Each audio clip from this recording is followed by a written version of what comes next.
Today we will discuss about animal cell culture in virus cultivation.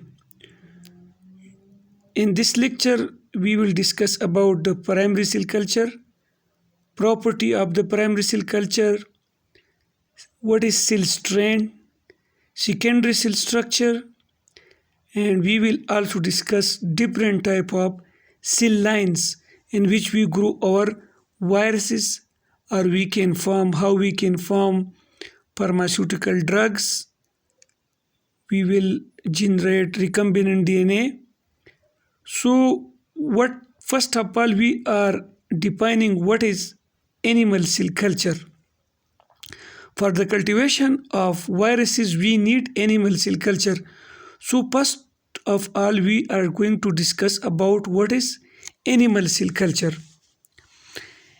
If we take cell from an animal and grow in vitro on artificial media, this procedure is called animal cell culture, mean the culturing of animal cell in the lab on artificial media is called animal cell culture. What does it mean? इसका मतलब ये है, suppose हमारे पास ये human being का liver cell है और ये लिवर है और लिवर से हम एक सेल लेते हैं और ये सेल हम क्या करते हैं, लैब में आर्टिफिशियल मीडिया पे ग्रो करते हैं। तो इस प्रोसेस को हम कल्चरिंग कहते हैं, animal cell culturing. Artificial media का क्या मतलब है? इन विट्रो बॉडी से बाहर। एक है इन व्यू, इन व्यू का मतलब है जब बॉडी के अंदर हो, इसको इन व्यू कहते हैं। इन विट्रो का क्या मतलब है? जब हम बॉडी से बाहर मतलब एनिमल्स या ह्यूमन बीइंग का सेल ग्रो करते हैं प्रॉपर मीडिया पे, उनको वो मीडिया प्रोवाइड करते हैं जो उनको चाहिए। इस किस्म के प्रोसेस को हम एनिमल सेल कल्चर कहते हैं।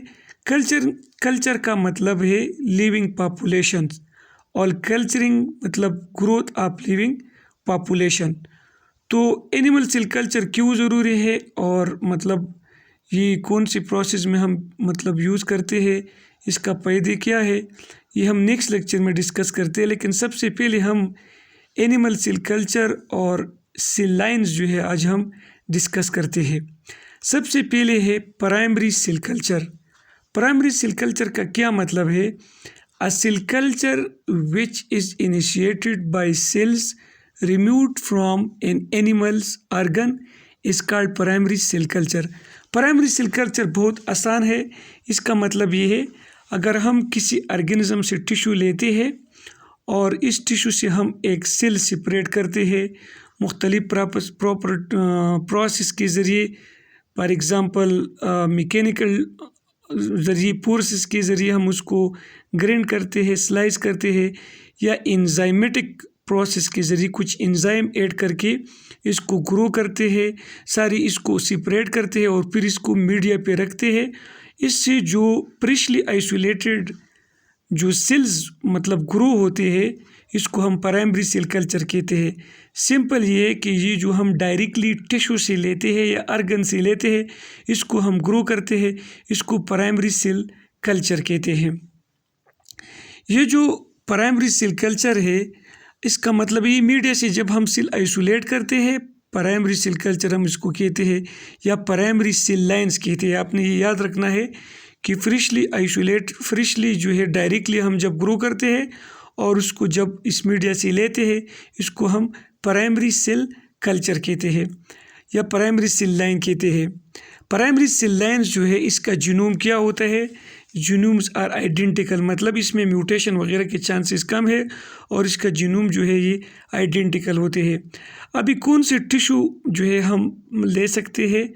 तो लेबॉर्ट्री एनिमल्स मतलब फॉर एग्ज़ाम्पल हम मन की किडनी से सेल्स ले सकते हैं, चिक एम्ब्रियो से हम ले सकते हैं, ह्यूमन पैथोलॉजिकल स्पेसिमेंस जिस तरह की ह्यूमन इम्यून सेल्स है या ब्लड सेल्स है, किडनी सेल्स है, लंग सेल्स है, ये हम ग्रो कर सकते हैं।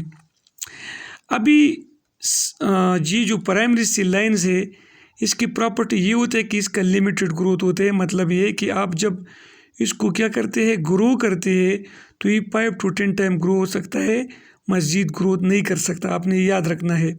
इसके अलावा ये डिप्लॉयड होते हैं, मतलब इसमें 2n नंबर क्रोमोसोम होते हैं। इसके अलावा ये जो सेल स्ट्रैंड है, सेल स्ट्रैंड का क्या मतलब है? Positive selected cells primary cell line से आप क्या करते हैं, सपोज़ अगर ये प्राइमरी सेल लाइन्स है और प्राइमरी सेल लाइन्स जो है आप इसमें और सेल्स भी होंगे जो आपकी चॉइस का सेल्स है, मतलब आप इंसुलिन बनाते हैं या आप इस पर वायरस ग्रो करते हैं। इसकी जो आप पॉजिटिवली सेलेक्टेड सेल्स है, इसको हम क्या कहते हैं? सेल स्ट्रैंड कहते हैं। प्राइमरी सेल लाइन की कैरेक्टर्स ये है कि एक है ये मोनोलेयर्स करते हैं। मोनोलेयर्स क्या मतलब है कि सिंगल लेयर बनाते हैं। सपोज आप ये सेल जब ग्रो करते हैं तो इस तरह की सिंगल लेयर बनेगा। एक इनकरेज डिपेंडेंट होता है। इनकरेज डिपेंडेंट का मतलब यह है कि नीड सरफेस पर अटैचमेंट, कि जब आप उसको ग्रो करते हैं तो इसके लिए आप मतलब ग्लास या वगैरह यूज़ करते हैं और इसके साथ ही अटैच हो जाता है। एक और इम्पॉर्टेंट प्रॉपर्टी है वो है कॉन्फ्लुएंस। कॉन्फ्लुएंस का क्या मतलब है कि जब ये मतलब मीडिया पे ग्रो करता है तो न्यूट्रन टेकअप करते हैं तो फिर स्पेस इसके लिए फिनिश हो जाते हैं, ख़त्म हो जाते हैं। इस स्टेज को हम क्या करते हैं? कॉन्फ्लुएंस। कॉन्फ्लुएंस में पॉपुलेशन डेंसिटी हाई हो जाती है। इसकी वजह से ये प्राइमरी सेल्स जो है ये फर्दर फिर जो है मतलब ग्रो नहीं कर सकता। और प्रॉपर्टी है कॉन्टैक्ट इनहिबिशन। कॉन्टैक्ट इनहिबिशन का क्या मतलब है कि जब ये ग्रो करते हैं तो एक दूसरे के साथ क्या होगा, मतलब कॉन्टैक्ट हो जाएगा। इसको हम क्या कहते हैं? Contact inhibition. तो फिर ये क्या हो जाएगा, जब ये कॉन्टैक्ट हो जाए एक दूसरे के साथ तो फर्दर इसमें ग्रोथ नहीं होगा। फिर ये है कि सेल एजिंग। सेल एजिंग का मतलब ये है कि दे हैव लिमिटेड ग्रोथ और we say that they have finite life span. इसका लाइफ स्पेन फिनिट हो जाता है, फर्दर मजीद ये ग्रो नहीं कर सकता। और मतलब ये जो सेल लाइन्स है, आप ये जो प्राइमरी सेल लाइन है, ठीक है, ये मजीद ग्रो नहीं कर सकता। प्राइमरी सेल लाइन की दो टाइप है, एक को हम कहते हैं एडहेरेंट और दूसरे को हम कहते हैं सस्पेंडेड। एडहेरेंट वो होते हैं जो क्या होते हैं कि सरफेस के साथ ये क्या हो जाते हैं? स्टिक हो जाते हैं। मतलब ये कोई सरफेस है, इस सरफेस के साथ ये क्या हो जाता है कि ये स्टिक हो जाते हैं इसी तरह, ठीक है ना। और मतलब ये वो सेल लाइन होते हैं जिसको अटैचमेंट की ज़रूरत होती है। ये इनकरेज डिपेंडेंट होता है। मैं आपको बता रहा हूँ किडनी या लीवर की जो सेल्स है इसको हम एडहेरेंट, तो मतलब इसके लिए इसके लिए आपने क्या करना है कि इसको अटैचमेंट के लिए कोई सपोर्ट प्रोवाइड करते हैं। सस्पेंडेड सेल लाइन वो होते हैं या सस्पेंडेड सेल्स वो होते हैं जो सस्पेंडेड फॉर्म में होते हैं। जिस तरह मैं आपको बता रहा हूँ ब्लड या लिम्फोसाइट जो है इसको आप सस्पेंडेड फॉर्म में आपने रखना है।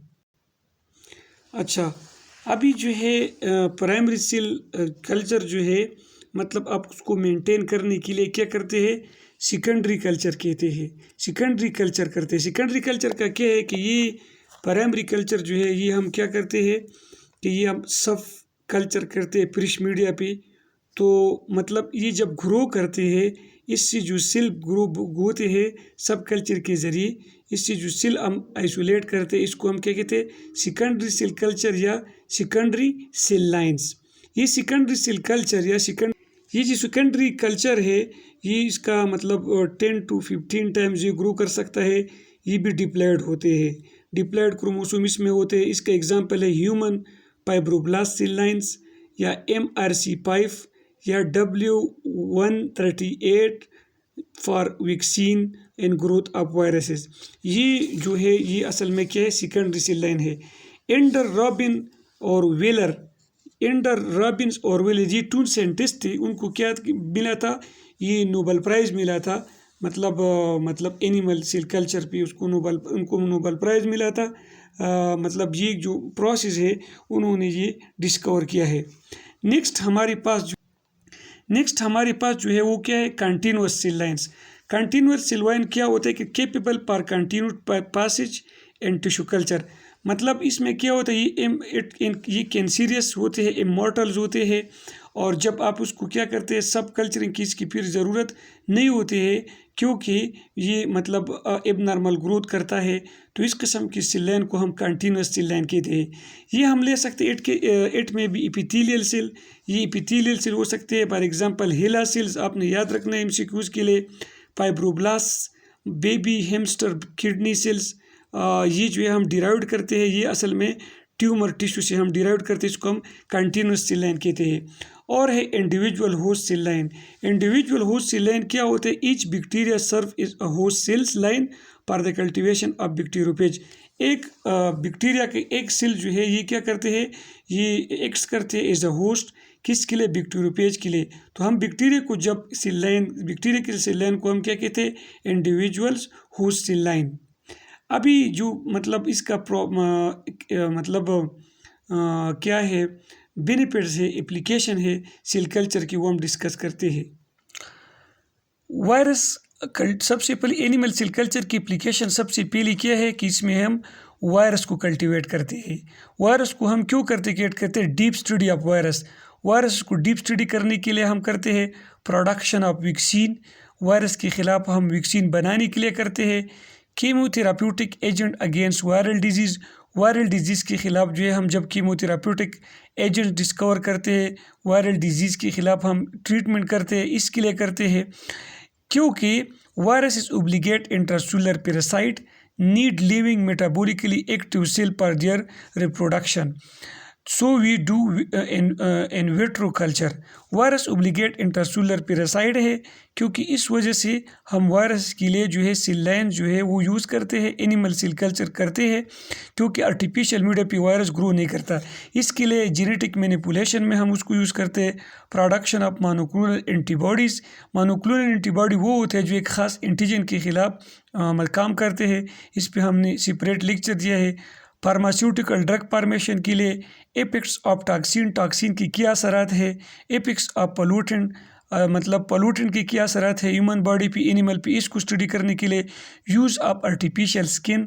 आर्टिफिशियल स्किन बनाने के लिए हम करते हैं। आर्टिफिशियल स्किन क्या होता है ये मैंने आपको डिस्कस किया है।